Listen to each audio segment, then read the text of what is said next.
most people know what they need to do. It's just the structure and accountability and support and encouragement to do it. And we can all set big goals, and one thing can derail it. And then next thing you know, 2 years have gone by and you're like, what was that thing I said? Oh, shoot. It's been 2 years since I thought about that. But when you have a coach, they're showing up for you every week and saying, okay, I know that this really hard thing happened this week, but okay, next week, let's get back to what you want to stay focused on. Welcome to the Veteran-Led Podcast, where we talk with leaders who use their military experiences to develop great organizations and continue to serve their communities. Today's guest is Lieutenant Colonel retired and life mastery coach, Jamie Peer. Welcome to the program, Jamie. Thanks, John. I appreciate the opportunity. Now, in looking through your bio, you have a ton of experience in human resources throughout your military career, and then you parlayed that into a life coaching profession. And I want to go back to the military skills that you learned in HR. A lot of us either love or hated the G1, right? Either our records were squared away, we were taken care of, or we had to go back and fix something. So what did you learn in your years as human resources that has helped you to develop a successful civilian business? Sure. So lots of different things. In my experience as a G1, S1 human resources professional, one of the things that I really appreciated was the opportunity to get the insight of the commander and what their priorities were for their people. And so, a lot of people think it's just, paper pusher and making sure that awards are squared away and evaluations are squared away. And that is part of it. But it's also having those one-on-one conversations with the commander and learning about what qualities and attributes are you looking for. I would pay attention to those things so that when we were sitting in meetings and they were trying to decide on a personnel decision, I could say things like, hey, sir, I remember you said this was important to you. I've been observing over the last 6 months. Here are some of the things I noticed, because nobody can be everywhere at the same time. But I felt like my insight and my intuition was appreciated. And I also just appreciated all the things that a commander has on their plate in a day. And that while I may think my thing is the most important thing, they've got to take in the totality of all the responsibilities of running a unit and getting a unit deployed. So other than that, excellent customer service. I mean, talk about world-class, customers, but also some extremely tired, stressed out, life and death situations that these people face. And they're coming to me to help them out with something that affects their pay, affects their livelihood, affects their families. And just being able to really learn compassion and empathy and help them. Sometimes they would come and they would be so upset, but I would just try to put myself in their shoes and let them know that I could hear the situation. I acknowledged and validated that it must be hard, and I could see them calming down, and then we could work through it together. And, a lot of times people say that role is a thankless job, but I received so much thanks and gratitude throughout my years. And I really think that's what kept me going in such a, not cool necessarily position. Yeah, no one is coming to the G1 as a good news story, right? It's not like, right, oh, I'm coming to the G1 because I'm going to get promoted. No, you're coming to the G1 because your paperwork got screwed up and you didn't get promoted, or you're going to the G1 because there's pay issues or there's some other administrative issue. And yeah, from the commander's perspective, this is just an administrative issue, but you're right. At the soldier level, that soldier wants to know how they're going to eat, how they're going to take care of their family. And when the pay is screwed up, it's a huge deal in terms of a soldier's ability to perform because their head is somewhere else. So I think we sometimes we fail to look at the value that the G1 brings, and especially as a commander, when you got 6 other staff officers or more that you have to worry about, and then all the commanders and all this information's coming in. A lot of times we're just moving at the speed of light and knowing that we're going to spend maybe 3% of our time with the HR team, with the S1 or the G1, and then they're going to spend 90% of the time coming up with the solution. They're going to back brief us, and then maybe we'll spend 7% of our time helping them develop that solution. And as a commander, we just can't be everywhere. So we need competent HR professionals. Now, that being said, as the commander, when we look at culture, right, we think that the commander drives culture, but it seems that HR is in the back of their head reminding them of culture. And so tell me, what role, especially in the military, does HR play in culture? Yes. So again, one of the things I think HR professionals bring to the team, if they're tuned in, right? There's great people in all fields, and then there's some less than great. But keeping a pulse on how people are doing, paying attention to the op tempo and just checking in with people. Because I could see it on people, whether they were excited about training or whether they were spent. And then hearing, oftentimes I had a revolving door in my office of people coming in, and they would just be really, really honest. They're not going to tell the boss, my wife is fed up with this up tempo. She's getting ready to leave me. And I don't have to go straight to the commander with specifics, but I can say, hey, sir, just catching some rumblings that people are getting pretty worn out and families are getting really worn out. So if it's between, this training for this long or this training for this long, let's just make sure that we're keeping the families in mind, because there's a lot of training that goes on before the soldier even leaves country. And that connection with their family is what sustains them. And if they don't have that, it's kind of like, what are you fighting for? So yeah, just keeping an eye on that for the commander and making sure to be willing to have those candid conversations. I took that pretty seriously. Well, let me ask you this, especially on the military side, because on the military side, I really liked having the staff. So, for instance, if a soldier came to me and they said, "Sorry, I got to talk to you," and if it wasn't one of someone directly who I directly supervised, it was always like, "Okay, I'm happy to talk to you, but if this is in any way a legal issue, you're probably better off talking to JAG. If this is a spiritual issue, you're probably better off talking to the chaplain, because I'm a mandatory reporter, right? If you tell me something, right, things are going to move forward and probably end up on your desk, the G1, JAG, whatever. So I can't have those candid conversations with everyone. And those have to go through different channels. And you're right. If I would listen to all the chatter from all the unhappy soldiers, well, that might be all I was going to do all day, because we know that the way soldiers communicate sometimes is complaining. And our best soldiers complain because they want excellence. And then our worst soldiers complain because they don't want excellence, and you're never going to keep everybody happy. And so having HR to keep us abreast of what's going on, those command climate surveys and things we can do to understand our culture is huge. But let me take it now to the private sector, where in the private sector, I noticed that if I had an open door policy as the boss, as the CEO, as the owner, that people would come in and complain to me. And I said, well, no. This has to go to human resources. I just can't listen to everybody all day long. This open door policy is eating my time, and I'm failing the team by not being more specific about how I'm going to spend my time with the team. And I kind of I was reactive instead of proactive. And so what I would do is say, okay, go to HR. And then it turned out that people kept going to HR, then HR wasn't getting anything done. And I realized that I had to have that conversation with the team, that HR is a human resources manager. They're managing our end strength. They are managing our greatest asset.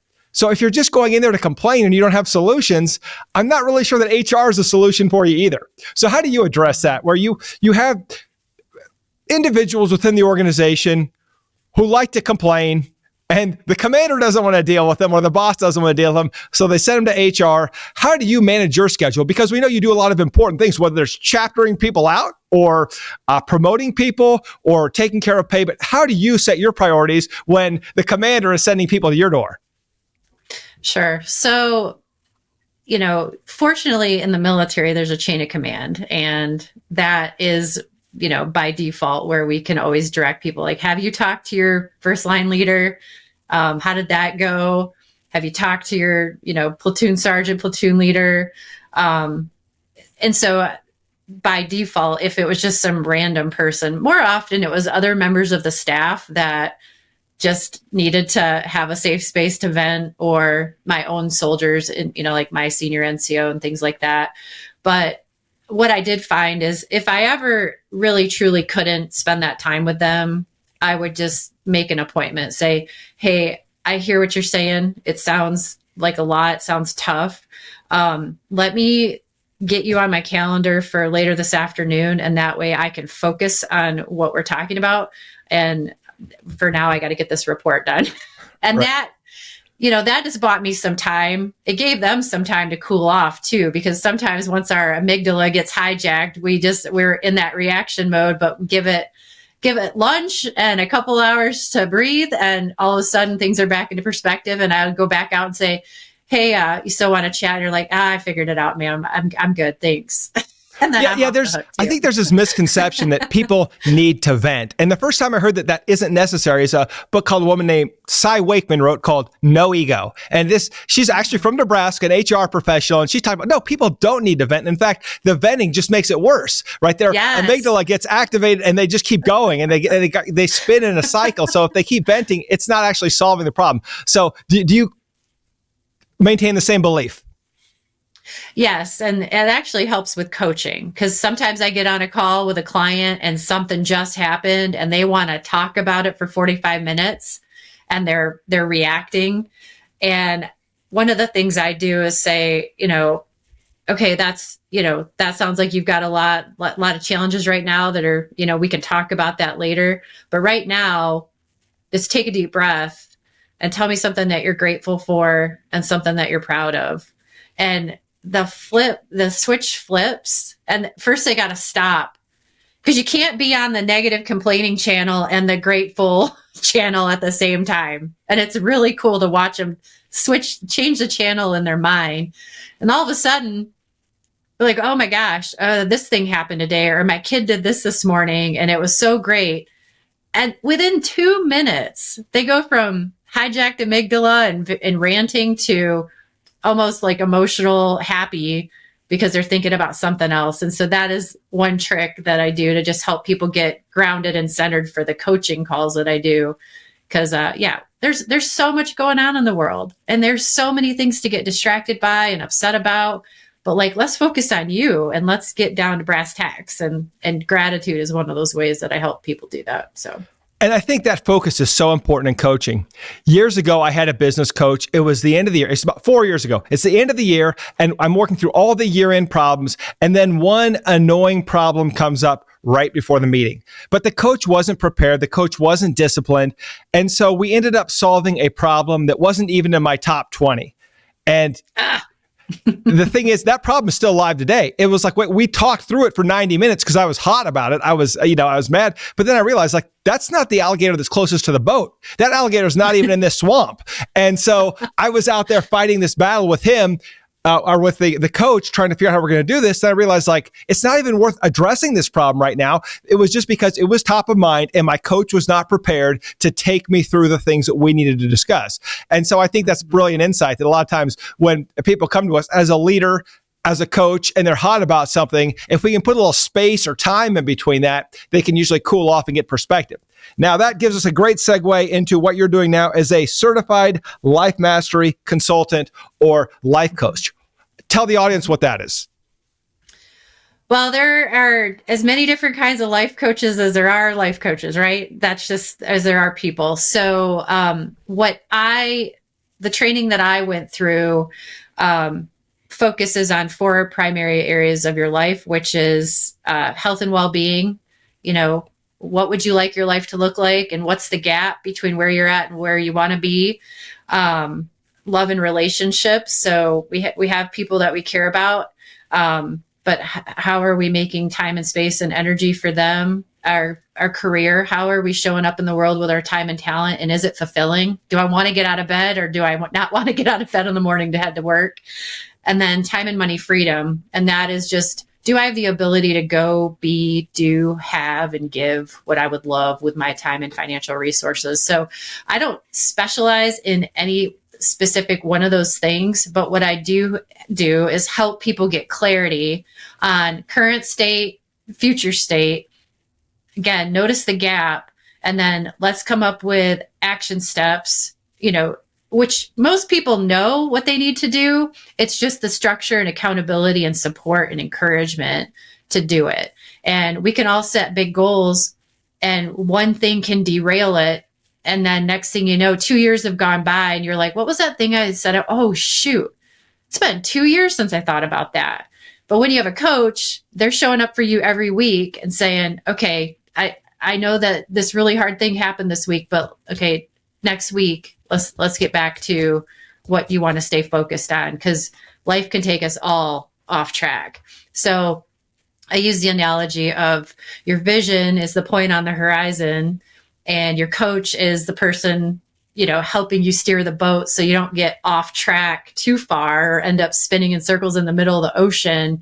They're like, keep your eye on the horizon, reset your course, and let's keep going. So I think why I gravitated towards life coaching goes back to my experience in the HR world with that revolving door.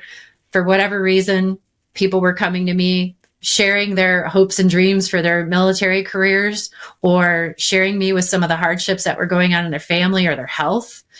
And just through those interactions and helping them brainstorm things they could do, or offering suggestions based on my own life experience as a wife and a mom of 3 girls in the military, I'd a couple days later, they'd come back and they're like, hey, I took your suggestion and I did that thing and it all worked out. I had a guy come in one time, day of his anniversary, no plans, nothing. He hadn't even bought his wife a card. He's like, Jamie, I think my wife's going to divorce me. And I'm like, why? She's like, because it's our anniversary and I haven't done anything. I'm like, no problem. Swing by the spa on this street on the way home, get her a manicure, pedicure, facial, grab some chocolate covered strawberries from the grocery store and get her a card, and you'll be good. He came back the very next day and he's like, you saved my marriage. She was so impressed. So, and I don't tell people what to do. Like I said, most of us intuitively know, because as soon as you give somebody advice, you're like, I know. Okay, well, if you know, then why aren't you doing it? So I just help draw that out. And again, provide the structure and accountability. I come up with trackers similar to what you saw in the military, charts that are red, green, or amber. Okay, you set this goal, you either did it or you didn't. So if you did it, it's green. If you kind of did it, it's yellow. And if you totally blew it off, it's red. And I get a lot of, military and veteran clients who their type A-ness kicks in and they're like, I'm going to make all those green this week. And I'm like, great, let's go. Yeah. And I love accountability. And I want to make one other statement that when you talked about the anniversary, the one thing I found too is when you have systems, it makes the accountability easier. And years ago, I bought my wife something for our anniversary at Tiffany in Kansas City, right? And they knew it was for the anniversary. And then they would text me like 2 weeks before, hey, anniversary's coming up. And it was like, that was the easiest sale. I mean, I'll pay whatever it takes to not screw this up. Because yeah, you're right. It's 2 weeks away. What do I do? And they're like, well, yeah, I recommend these earrings, and it's the easiest check I write because I don't have to think about it. And they just saved me some pain. So yeah, I'm going to do it. So I really like the companies that have figured out how to systematize those things that maybe for some of us men aren't the most important things, the birthdays, the anniversaries, we're looking for the next win, right? I want to know when my next win is going to be. And that's what I'm focused on. And then something comes up and I'm totally unprepared and I fail as a father or a husband. And I'm looking at it, I'm like, man, I should have paid more attention to that. But I didn't want to take my eye off the ball. And I think when I've systematized those things, they work out a lot better. But yeah, the accountability is huge in the other areas for me. And what do you do when you have a client that keeps giving you the excuse, oh, I really want this, Jamie. I really want this. I'm going to do it. I'm committed to it. Like they say they're going to lose weight. And you say, okay, that's great. What did you have for breakfast this morning? I had a donut. What did you have yesterday? A donut. What did you have the day before? You're telling me you want to lose weight. Do you really want to lose weight? Because if you really want to lose weight, you're not eating the donut. So your behavior is telling me different than what your mouth is telling me. Of course, your mouth is telling that donut, yes, but the mouth should be saying, no, I'm not going to do this because I'm committed. So how do you handle that when you have the clients who they say they have a strong desire, but their actions tell you differently? Yeah. So in the curriculum that I use, for everybody that starts out. We dive into, what are the paradigms that you hold about different things, like, and I just had this session this morning about fear and how fear can hold us back. Sometimes it's fear of other people's opinions, fear of failure that stops people. Sometimes it's, when they get too far away from the pain point, like when they lose that first 5 pounds and they're like, oh, I can do this. This is easy. I don't have to try so hard. And then they go eat the donut. But just reconnecting them with that point on the horizon, like, where are you trying to go and why? And then what do you think is stopping you? Like, if you say this is important, yet you're continuing to do these self-sabotaging behaviors, is it possible that it's the fear of the unknown that's keeping you stuck, that's pulling you back to I call it the gravitational pull of the familiar. Sometimes we're willing to stay in a less than ideal situation because we know it, versus what could change about my life if I got in great shape, or what could change in my life if I got financially solvent and actually started saving money. That's outside of my comfort zone. That's outside of what I've known maybe my whole life. Maybe my parents weren't great with money, or my family was unhealthy. If I go off and become successful, will my family think that I'm too big for my britches, or will they, write me off? All kinds of things play into why people self-sabotage like that. And so I don't mind spending time just kind of digging in. I'm not a psychologist necessarily, but fear, doubt, worry, that's absolutely natural. That's what kept us alive, since caveman days, is, looking for what could possibly go wrong and then keeping myself safe. So when you think that reaching some goal could change your life in ways that you can't even imagine, your brain will actually be like, fear, fear, fear. Let's just stay in the cave. Right. And I understand that. So I have compassion on it, and we continue to work through it. Well, do you ever deal with adrenaline junkies like me, where the fear is the fuel, right? Where it's like, okay, I'm going to throw up a bunch of billboards. Why? Because I don't really care if I fail. People say, well, people are going to say stuff about you. I'm like, they're saying stuff about me anyway. And I'm even more worried about nobody talking about me, right? So I have no problem with the haters. I have no problem with the objections. But it is like, the more I'm scared of it, the more I'm drawn to it. And can that be a problem for some of the people that you coach? Sure. So that's where, again, because we're focused on all the quadrants of your life, absolutely being driven in your career to have the next win, to get the next client, all those things, that's great. But, where are you taking time and energy away from? And is it getting you the results in that other area of your life that you would love? So, as a recovering workaholic from the military, I put all my best time and energy. I was the first person to work. I was the last person to leave.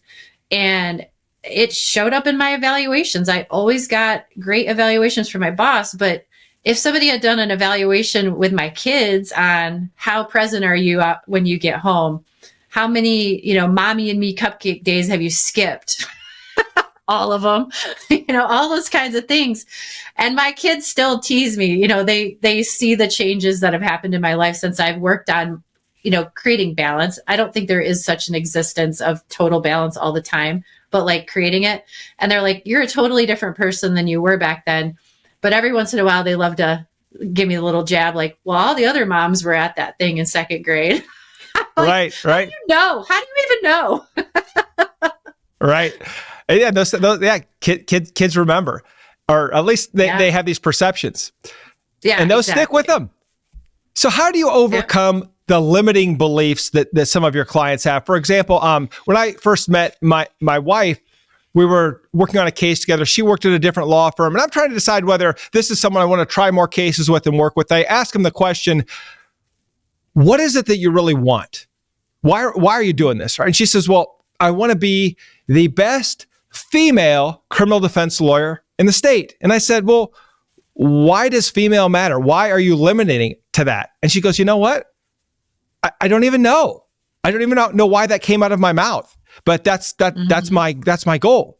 And I thought, well, why not just be the best criminal lawyer in the state. Why would gender even play a role? And she's like thinking, I'm like, do you think that you can't beat all the guys? And she's like, well, no, that's not it. Well, then why does this come out of your mouth? So I've always been wondering about when I talk to team members about their goals, and I try to do it regularly, some of them have these like limits on what they want, and I don't know where it comes from. So where do our limiting beliefs come from? Why do we put a cap on some things? Oh, yeah. Again, I just talked about this earlier with a client. So these limiting beliefs are often, we acquire them through our family of origin, our parents, teachers, coaches, clergy, first bosses. And sometimes we just pick it up from conversation. I picked up, some limiting beliefs when I was in the military in the beginning because of the things that I heard people say. And they weren't even saying it about me, but they were saying it about somebody else. And based on my perception of, I'm about that person's, build. I'm about that person's, age. If it's true for them, it might be true for me. And I never had anybody challenging my limiting beliefs. So, I remember definitively in 2008 reading for the first time, "You are not your thoughts." And I was like, what do you mean I'm not my thoughts?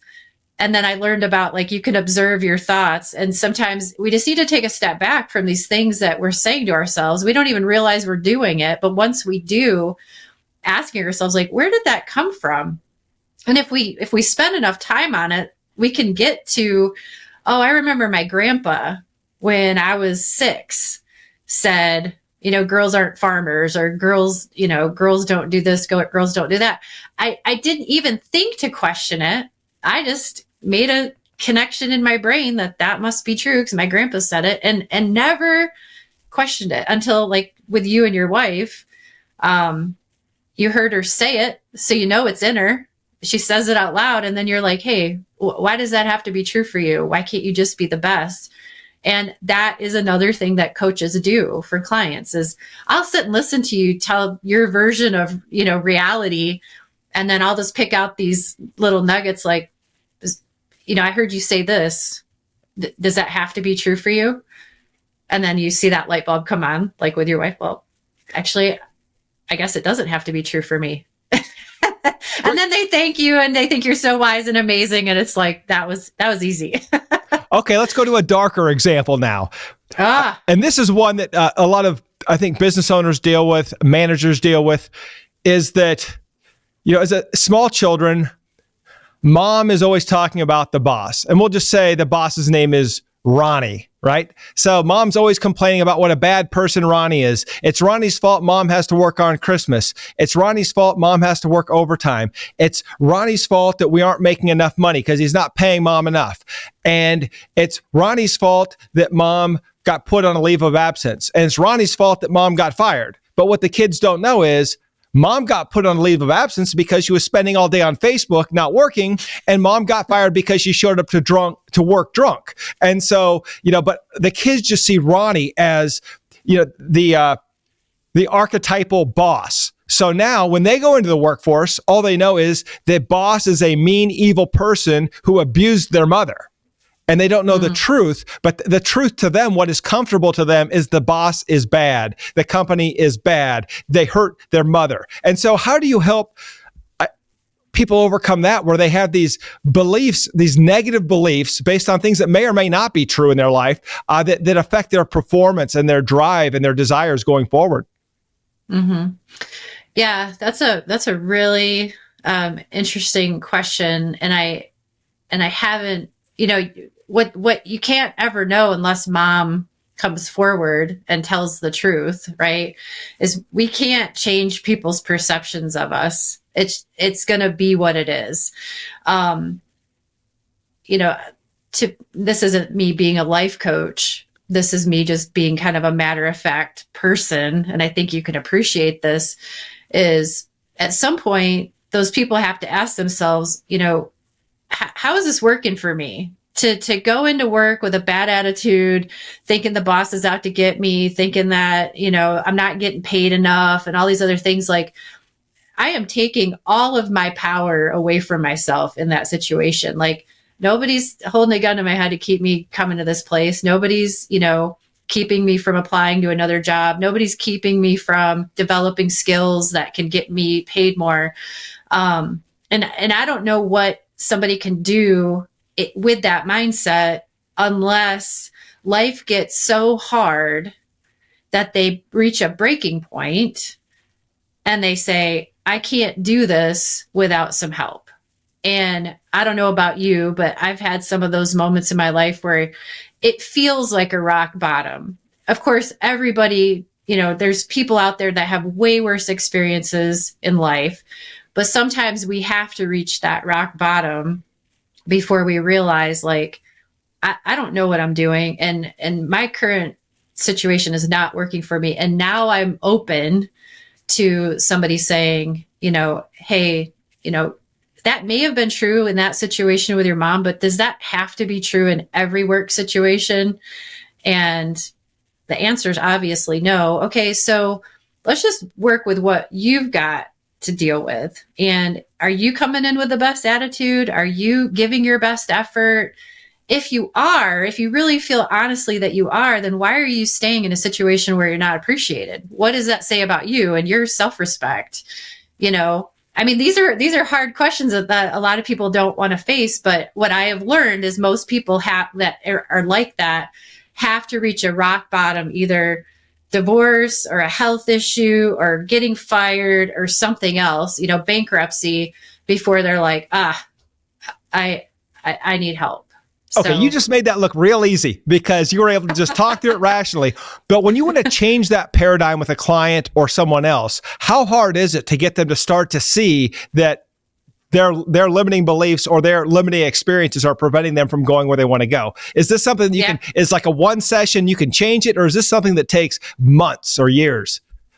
I do a very logical curriculum that addresses, like, we start with creating a vision. We address fear, doubt, worry. We even get into forgiveness. I mean, that's a big thing for a lot of people. And it applies to what you were talking about. Like, if I am holding this tension in my body and this loathing hatred for, people in authority or bosses or whatever, like, how is that affecting me? And would it be better if I just let it go so I can move forward happier, healthier, better?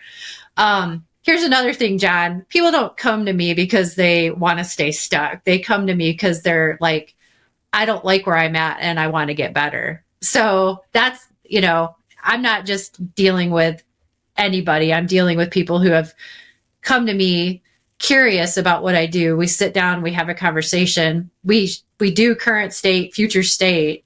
They fall so in love with the possibility of this future state that they're like, I'm willing to put in the work to get there.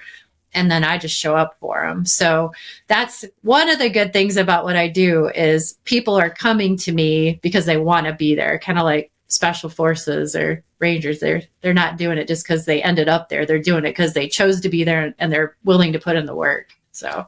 And they're smart enough to know that they can't read the label from inside the jar, that there are things that they have blind spots. It's like the 360 leadership assessment, right? Where, okay, your boss sees something different than your peers who see something different from your subordinates. And you never see the entire beach ball unless you have someone on the other side of the ocean who can see it and say, yeah, no, these are the colors I'm seeing.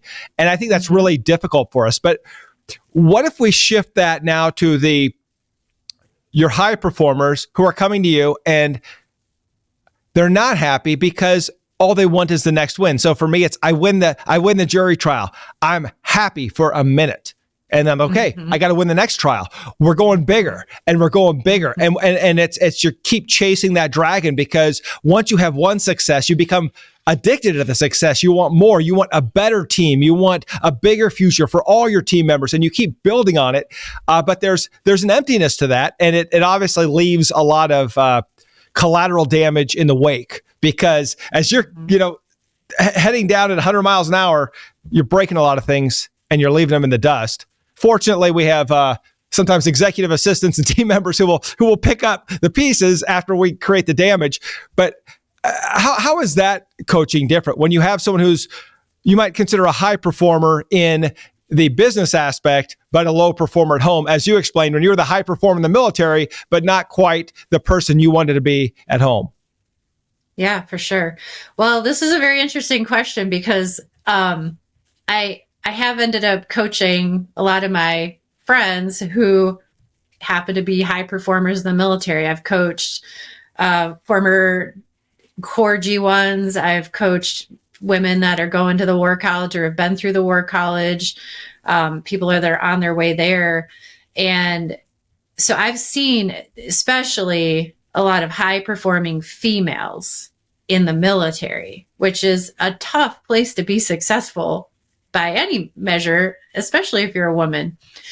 And, what is, I don't want to say sad, but it's interesting, is that a lot of people get so much praise and accolades and that dopamine hit from the work, and you go home and your kids aren't thanking you for doing the laundry, your spouse isn't thanking you for taking out the trash, they're not giving you a ribbon, they're not paying you more, and so it's really easy to get addicted to those dopamine hits in that one area of life. And think about it from a woman's perspective. For millennia, these things, cooking, cleaning, taking care of the family, all these things were just expected. And now I can go somewhere where they value what I do. They pay me to do it. They're thanking me. I'm getting awards and recognition and promotions and all these things. It's very tempting to want to spend as much time there as possible.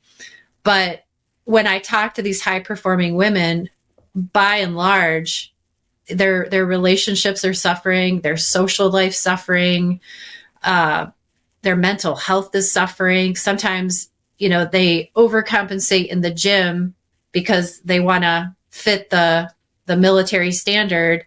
But then they're actually doing long-term damage that they're not even aware of until they retire. That was part of the reason you and I have been in touch, is because I've had to go through the physical disability process.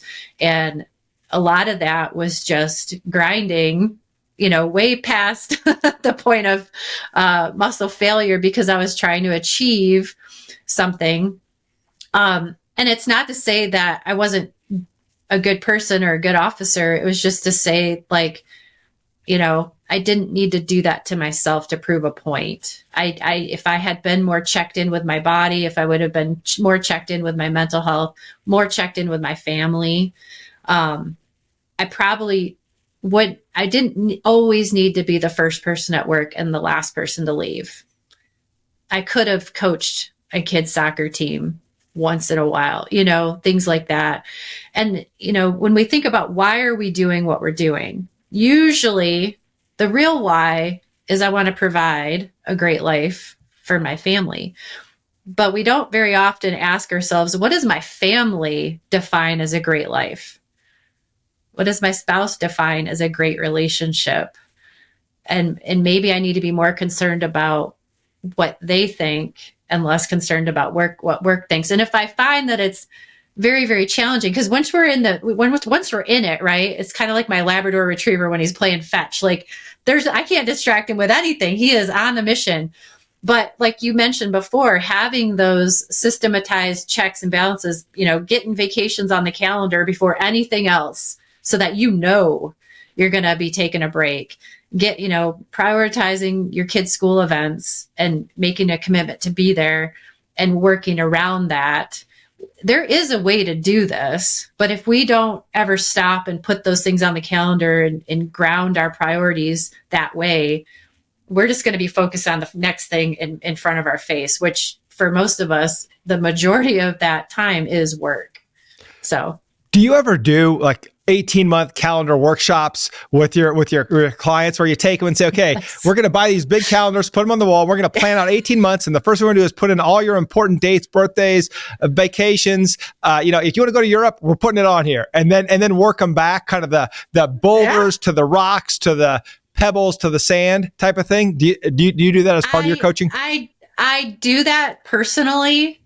And I have shown many of my clients that technique, and they're like, oh, that's brilliant. So I actually have the next 2 years on 12-month calendars, and I'm already putting things on there. Like 2 years ago, I knew it was going to be my in-laws' 50th anniversary towards the end of May.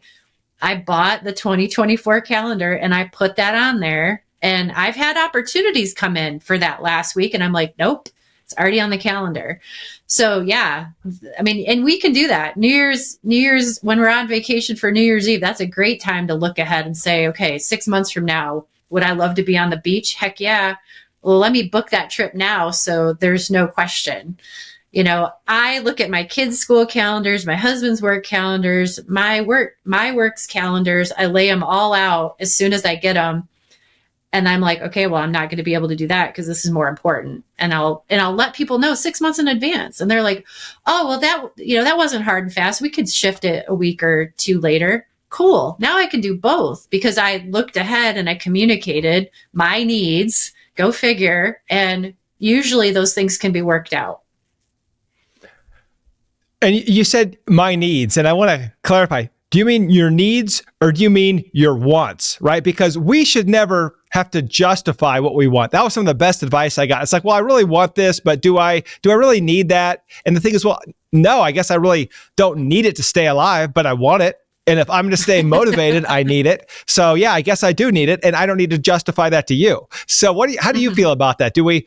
Do you think that it's important to want things without justification? And then how do you help manifest those things to your clients? Do you have them do vision boards, or how do you help them get clarity on the things that they really want and how they're going to get them without having to deal with all the head trash that comes from, well, I don't know if I deserve that. Yeah, I like it, but I don't know if I really need it, and it's like, but then why are we doing this? Because we get enough, food, shelter, we're in America, right? This is not a big problem for most of us. And I'm sure for most of your clients who are successful women, they figured it out. They're not going to go into bankruptcy tomorrow. They have disposable income. They have luxury of time, or you're going to teach them how to have luxury of time. You're going to teach them how to build more free time into their schedules. So how do you deal with that when they're saying, well, I don't know if I really want this, but I do, but they want it. How do you convince them to go after what they want? Mm-hmm. Well, like I said, it's all about communication. And one of the really good books that I just recently read it's called Why Women Don't Ask, or Women Don't Ask. And I'm drawing a blank on the author at the moment, but this is an interesting phenomenon, John, and you might, ask around and pay attention to this. It may not be so much in the law field, but I do executive coaching for businesses as well, and it's been interesting as I've looked at this. So when we're raised as girls, and in our society in particular, we're told to wait to be asked to the prom, wait to be asked to be their girlfriend, wait to be asked to get married, wait. It's considered forward or kind of bold and not in a positive way to be one of those people. Now, maybe like women that in the field that you work in, that boldness and that drive is rewarded, but in so many other segments of society, it is not rewarded and it is not appreciated. And so women especially are challenged to lean into not just what they want, but even what they need, because we're trained, we meet everyone else's needs before we get to our own. And if we get to our own, that's icing on the cake. But what often happens is we run out of time and we run out of energy, and then we aren't taking care of ourselves. I talk to so many women who are like, I don't have time to go to the gym. I don't have time to meal prep. Well, why not? Because I got to run my kid to this, and I got to do this, and my husband needs this, and la, la, la, la. They need it, or they want you to do it because you're making it easier for them. So that's where I do say, in some cases, we need to take great care of our health. I mean, this body's the only one we get while we're here. So it is a need to make sure that I'm, providing proper nutrients to my body, that I'm exercising it and keeping it strong and flexible. I need that to be successful in all areas of my life. But if I'm constantly like setting the alarm to go work out, and then my kid needs something and I'm like, oh, I can't go to the gym, then I'm not taking care of those needs. And so, kind of going back to the idea of why women don't ask, I think it's kind of trained out of us to do that, and not consciously. I don't think anyone's picking on women necessarily, but when those kinds of things aren't challenged, and say, okay, but do you realize, like, if you are tired and if you are depressed, you're not going to be the best wife and mother, to your family. You're not going to be the best employee. So you're not going to get promoted. You've got to take care of yourself. So, there was a lot to that question. I'm not sure I quite answered all of it, but, yeah, making your priorities a priority, and ask, not even asking, but just saying, this is what I need. You want me here at 7 a.m. You also want me to stay here till 6. I'm going to the gym at noon because I got to take care of myself, or I'm going to be a waste to everybody. And if the employer can't appreciate that you're trying to take good care of yourself, they're probably not a good employer anyway. So again, it's time to find a new line of work. Yeah, and I think that was one of the original qualities that really attracted me to my wife, was that she was very assertive about what she wanted.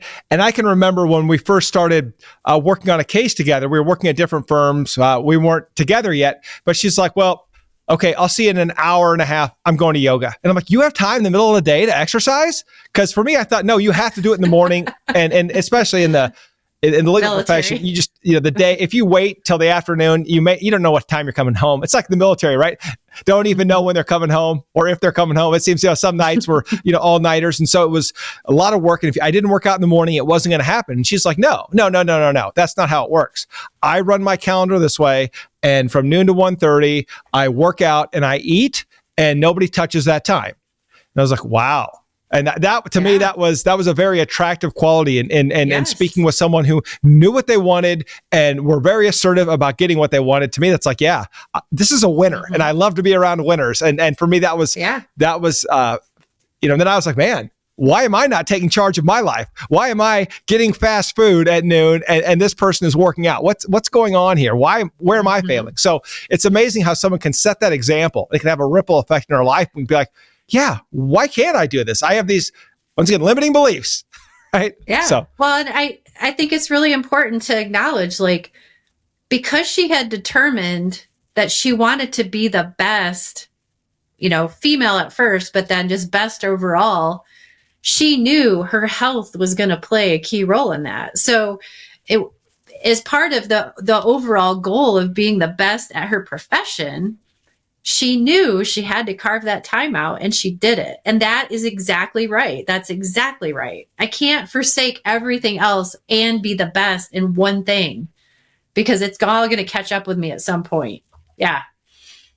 Great. Well, let's transition then to something that's a little bit more difficult, which is moral injury. I know that you're a member of the Moral Injury Support Network for Service Women, but if you could tell us, what is moral injury? I hear it thrown around in the news, but I haven't, I'm not sure I completely understand the concept. Yeah. So, there are a lot of definitions out there, and I don't ascribe to one specific definition, but I can tell you generally what it is. And it is, speaking from the military. So a lot of veterans that are given the diagnosis post-traumatic stress disorder, if you take the time to listen to their stories, it isn't that they expected to not run into death or destruction or the possibility of being injured or their buddies getting shot that really affects them. It's how those situations were handled, or what were the circumstances that led to that situation. Like, bad decision making or trying to cover things up after the fact. And when you come into an organization that espouses the types of values that the military does, and speaking specifically from my Army experience, those values of loyalty, duty, respect, selfless service, honor, integrity, and personal courage, and then you see a leader do something that violates one of those moral codes and get away with it, it does something to you on the inside. This is a silly example, but when you take 23 years of these types of situations and you add it all up, it makes sense why, I get to the end of my career and I'm totally burnt out, because I watch commanders kick soldiers out for failing a PT test. And then I know they fudged theirs. They didn't do height weight, but they wrote down, the max weight that they could weigh without being taped. And they turned that in to the commanding general for their evaluation. And they gave it to me to do it. Hey, Jamie, here's my PT card. I'm like, I know you didn't take your PT test, or I know you weigh 20 pounds more than that, sir. But there were times where I would go to, let's say it was the commander. I'd go to the XO or I'd go to the deputy commander and say, hey, sir, the commander's the only person that hasn't taken the urinalysis, and the soldiers are down there at 1700. What do I do? And the deputy commander says, tell him to pack it up. And I'm like, but sir, it's 100% urinalysis. The commander, he's like, pack it up. I'm like, well, can you go in and tell him he hasn't taken it yet? And he's like, I'm not touching that with a 10-foot pole. And well, should I say something? If you want your career to end, sure, go for it. Those kinds of situations. I'm not being shot at. Nobody's like threatening my life. They're threatening my livelihood. But then I walk away from that and I go tell the soldiers to pack it up. What does that say about me? But I was put in that situation because the commander failed to do the right thing. Deputy commander failed to do the right thing. And now I'm the one that's got to go look the soldiers in the eye and tell them, he's not showing up, guys, just pack it up. But ma'am, I know. And you feel hot and you feel conflicted and the cognitive dissonance, and that over and over and over again, you start to question, like, am I even a good person? Like I'm saying these values are important too, but I'm not willing to die on my sword for this. And then when you go to people like the chaplain and they're like, hey, live to fight another day, just let that go. But you don't let it go. It stores up in you because you do have a conscience, because you do have a healthy appreciation for these values. And, that's an easy example of what I'm talking about. I've done interviews with one of the women that's going to be the keynote speaker at our conference in September. She was the country coordinator for Rwanda, the chief medical nurse that was doing triage on Rwandans. And she was put in the situation where she had no supplies, barely any staff. And instead of figuring out who had the worst situations so they could work on those people, she had to figure out who had the best situations for survival. And she had to let those other people go. Now, did she start the war in Rwanda? No. Did she, kill all these people? No. Or did she wound them? No. But she had taken on the responsibility for doing no harm as a medical professional. And yet she was having to decide who was going to have to deal with the harm. And she didn't talk about it with anybody. She just stored it up inside of her. And it has a lot of the same effects as PTSD, in that you feel guilt, you feel shame, you start to socially isolate, you lose faith in, leadership and what's right and wrong. Your sense of self can be destroyed in these situations. And it's just good people finding themselves in terrible situations and doing the best that they know how to do in the moment, but then later, figuring out, like, I wish I would have done that differently and I didn't. And now I feel terrible. My morals are injured. So that's that's a very long-winded way of, but to provide some context to a definition. That's probably a great point now to transition to leadership and the after action review, where we talk about your 3 best examples of leadership and the 3 worst. And this can be in the military or in your civilian career. But please share with us those best examples. And you don't have to use names, but just the traits and qualities. Yeah, sure. I did write these down because I really wanted to make sure I captured this. So, as you know, and maybe you didn't have the same experience, but a lot of the issues that come up in the military is because, or just in employment in general, is because the duties, responsibilities, and expectations weren't clearly defined in the beginning. And people just expect people to figure things out. And if they don't, then they're a problem. I just remember I was all the way to the rank of major, so 4 levels up as an officer, before the first supervisor I had actually set me down in those first 30 days and said, hey, I don't know everything you're supposed to do because I'm not human resources, but here's what I need from you. Here's what I expect, as far as timeliness and accuracy and professionalism. Here are my pet peeves, and I know some of them are crazy, but I just want you to be aware. And then he also asked for feedback, like, what are some of the things that you need as a, somebody who, for me as your supervisor. And we were really actually able to have like a clear dialogue on that stuff. And so when I left after that first meeting, after my first 30 days, I felt like I knew exactly what to do, how to do it. I knew what not to do. And I felt way more confident than I had in so many other jobs where it's just like, well, here's your desk, here's your computer, good luck. So that's one. Number 2 is I had a boss that, he brought me into a situation. I was the HR person, and one of the lieutenants had made a really bad decision. A female lieutenant had gone out with the company commander, and, fraternization aside, they had both been drinking, and he said, I'm good, I can drive. And so she got in the car with him. He got seriously in trouble. But he brought her in and he gave her a letter of concern because, yes, she should have known better, but she's super new to the organization. The company commander let her down by suggesting that he was able to drive when he really wasn't. And he didn't let her off the hook. He said, I am concerned about this. And if anything like this happens again, then it's, I'm really going to have to question your judgment. And I don't think that would be good judgment for an officer to have. But the whole time he was talking to her, he did it with dignity and respect. She felt bad. She knew she was wrong, but he didn't make her feel like a piece of crap. And I just remember getting to witness that and being like, wow, that is the kind of leader I want to be.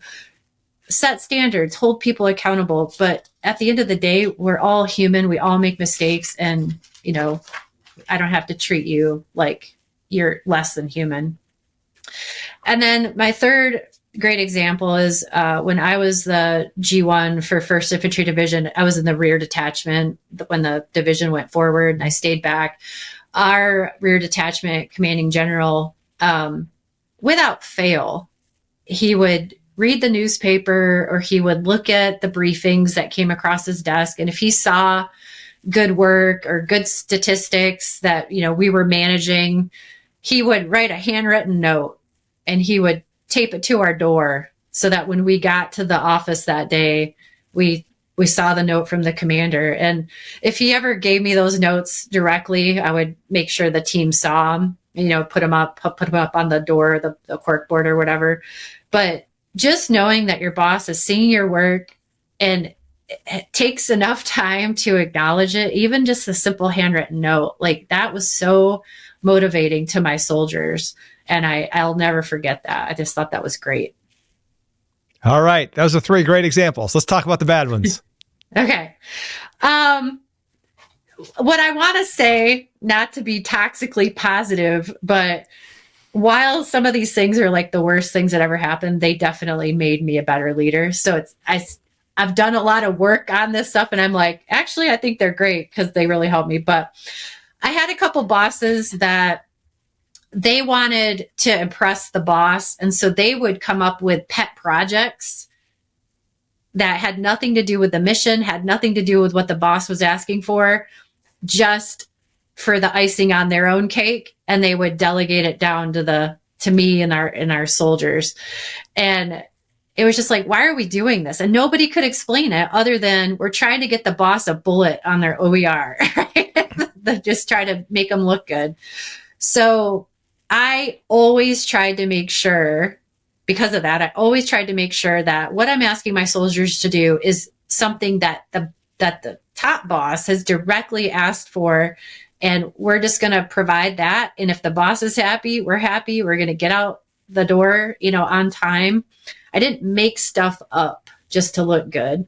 I got to jump in here because this is so dangerous on the civilian side. I had this happen where I had a leader that had a lot of pet projects and then would give those pet projects to the lawyers. And our lawyers have certain billable hour requirements and metrics that we track. And what was happening was they weren't meeting the metrics because they were spending all the time on the pet projects. And the problem was the pet projects were not revenue generating projects. So what happened was this leader was using his authority to give work to individuals who had other obligations, more higher priority work to do. But no, these pet projects took priority because all they saw was this is what my direct supervisor wants, as opposed to looking at the commanders and two levels up, right? So the problem was it was really bad for the organization. It cost us a lot financially, but it also created a cultural issue, a lot of distrust in that leader and leadership in general. Because why is the leadership allowing these pet projects to happen? And then by the time I found out, I failed as kind of being an absent leader, not understanding what was going on. By then, a lot of the damage was done, and we had to make some tough decisions about the future of the organization to fix those issues. So yes, if you're a leader and you start giving out pet projects and there's no reason for them but your own glory, you're not a leader, and please stop. Thank you, Jamie. Yeah. Okay, sorry to interrupt, but that one hit home. No. Oh, yeah. I mean, I think we've all experienced these things. Just to bring it a little bit more in the personal realm, I had a boss one time early on. So I'm a brand new lieutenant, or not brand new, but I'd been through OBC and all the things, and I got to my first unit, and I just had a baby, and my husband was getting ready to go to his OBC because our times we weren't quite synced. And this commander, or he was a staff officer. He wasn't even a commander, a deputy G1. He wanted to make sure that I had a family care plan, that I had a way, like if I had to deploy, my daughter would be taken care of. And instead of trusting me and the plan that I had, he created a TDY situation, a temporary duty situation. I was in Fort Riley, and he sent me to Fort Drum, New York for 2 weeks just to see if this plan would work.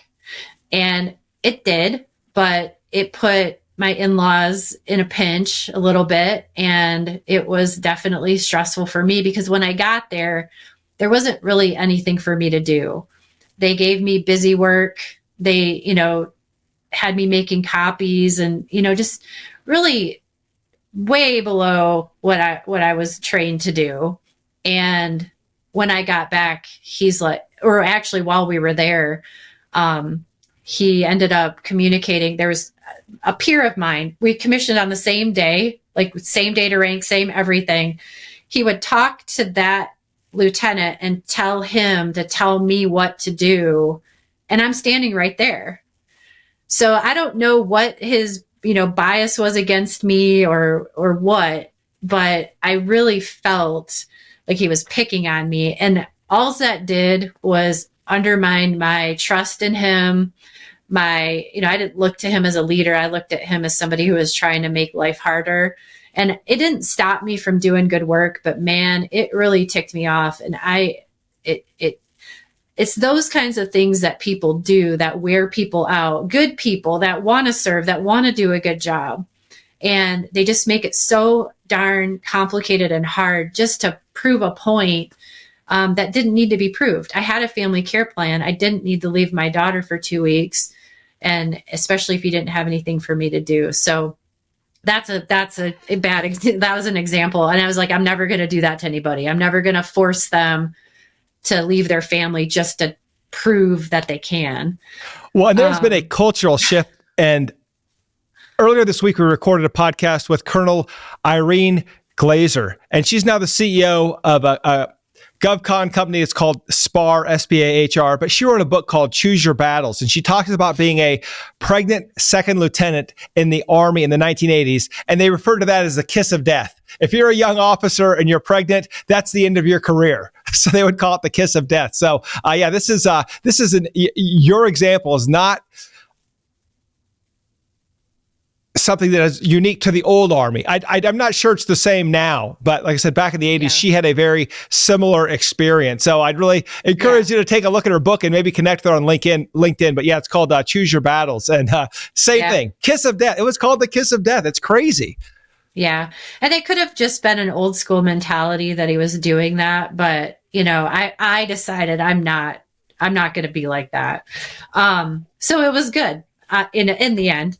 And then, just having dismissive leaders who, because they were busy and they were focused on things that were more important, they would dismiss or try to brush under the rug things that were actually really important. And just to give you an example, I was in a brigade combat team getting ready to deploy, and there's key and essential, positions in every unit. And there may only be one person that can do the job, and that makes them key and essential.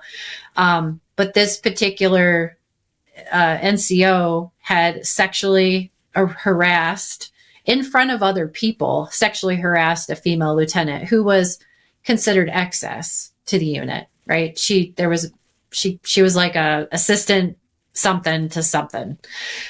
And instead of holding him accountable and doing due diligence on that situation, they moved her out of the unit and let him stay. And to my knowledge, and I would have been, privy to this information, he wasn't flagged, nothing happened, because he was key and essential for that unit to be able to deploy. And, while the ability to deploy is obviously, very, very important to national security, it also sends a very, very powerful message to the other members of the team. I can get away with this if I'm important enough. And if I'm not perceived as important, I can just we can just brush those people aside. But the effects, undermine trust, undermine credibility, and all that kind of stuff. And it creates a cancer in the unit. And it was that way in that unit. You would walk into their headquarters and you could just feel it was off. And I think it's because they had the wrong priorities and they didn't hold people accountable. So seeing those kinds of things, when we talk about moral injury, not really being in the position to do anything about it. I said what I needed to say. Leaders all the way up to the top were just like, we got to get these guys out the door. And then by the time the deployment's over, everybody's forgotten about it except the person that got harassed.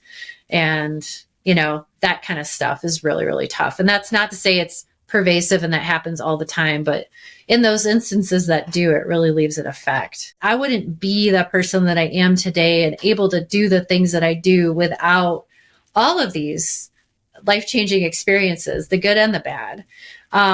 One of the things when you're starting your own business or you're, endeavoring to lead people through, business or as a coach or whatever, is you've got to have confidence. And that confidence really, truly can only come from experience and having to navigate all kinds of complex situations successfully. And so the military, I know there are other very challenging fields out there, first responders, fire, police, I know that. But for me, the military just brought out a whole nother version of me that I don't think I could have been without that experience. And then just the endless opportunities to lead people, be around people, figure out what motivates them, what, kills their motivation. Meeting people from all over the country, all demographics, all backgrounds. You learn so much, and you really can appreciate, the lived experiences of other people so much better by exposing yourself in a situation like the military. And then it definitely gave me a lot of experience performing under stress, under stressful situations, figuring out things quickly because they had to be done, and then making my decisions transparent to the people underneath me, so they understood the why and not just because I said so. And that is, as I've continued on in business and executive coaching, using all of those skills and experiences have definitely amplified my effectiveness in what I do. So, yeah. Yeah.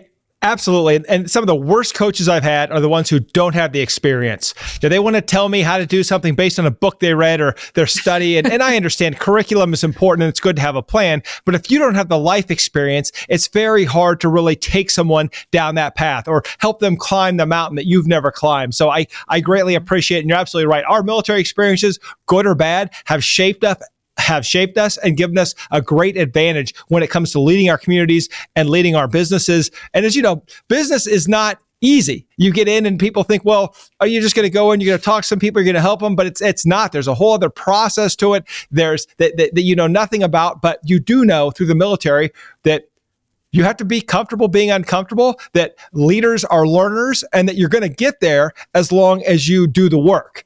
And unfortunately, it's not that you come out of the military and you can do anything. In fact, you just know that it's going to be hard and you can do hard. So thank you so much for being on Veteran Led.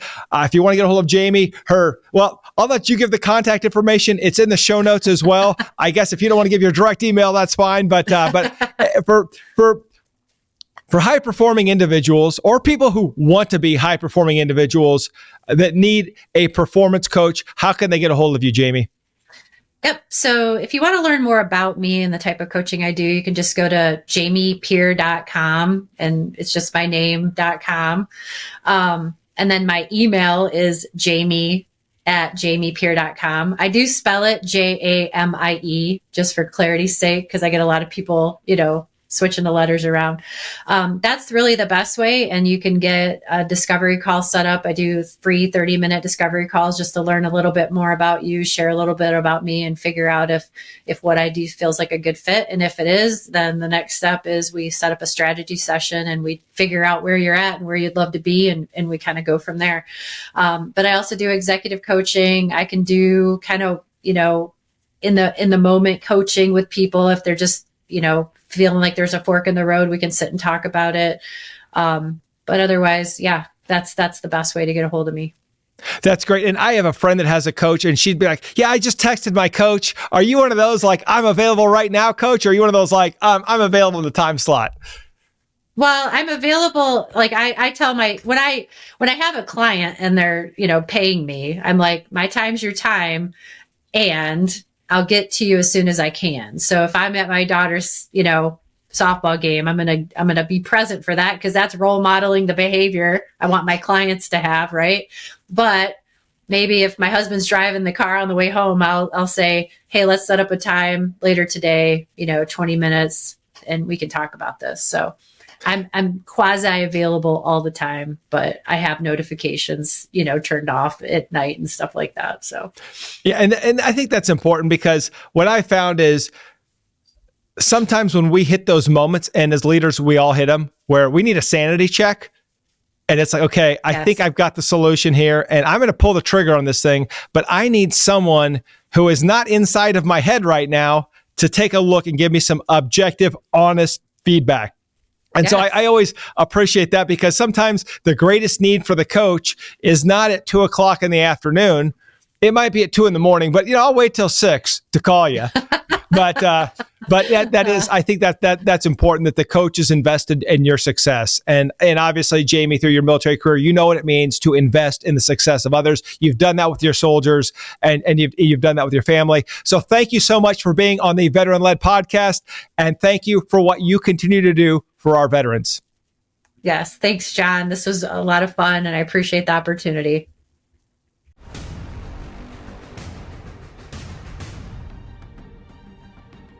Thank you for joining us today on Veteran Led, where we pursue our mission of promoting veteran leadership in business, strengthening the veteran community, and getting veterans all of the benefits that they earn. If you know a leader who should be on the Veteran Led podcast, report to our online community by searching @Veteran Led on your favorite social channels and posting in the comments. We want to hear how your military challenges prepared you to lead your industry or community, and we will let the world know. And of course, hit subscribe and join me next time on Veteran Led.